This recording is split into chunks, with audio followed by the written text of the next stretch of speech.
ಕೈಯಲ್ಲಿ ಮಾಡಿಸಿದ್ದೀವಿ. ಈ ಹಲವಾರು ಡಿಸೈನ್ಗಳಲ್ಲಿ ಇದು ಟ್ರೈ ಕಲರ್, ಇದು election commission of India logo. ಚುನಾವಣಾ ಪರ್ವ ದೇಶದ ಗರ್ವ ಅಂತ ಈ ಬಾರಿ ಇದು ಟ್ಯಾಗ್ಲೈನ್.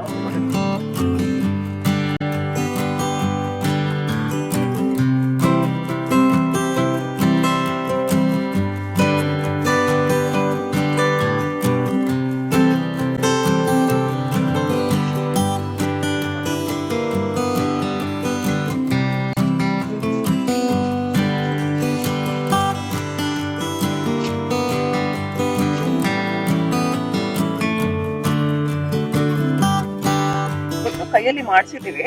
ಈ ಹಲವಾರು ಡಿಸೈನ್ಗಳಲ್ಲಿ ಇದು ಟ್ರೈ ಕಲರ್, ಇದು election commission of India logo. ಚುನಾವಣಾ ಪರ್ವ ದೇಶದ ಗರ್ವ ಅಂತ ಈ ಬಾರಿ ಇದು ಟ್ಯಾಗ್ಲೈನ್.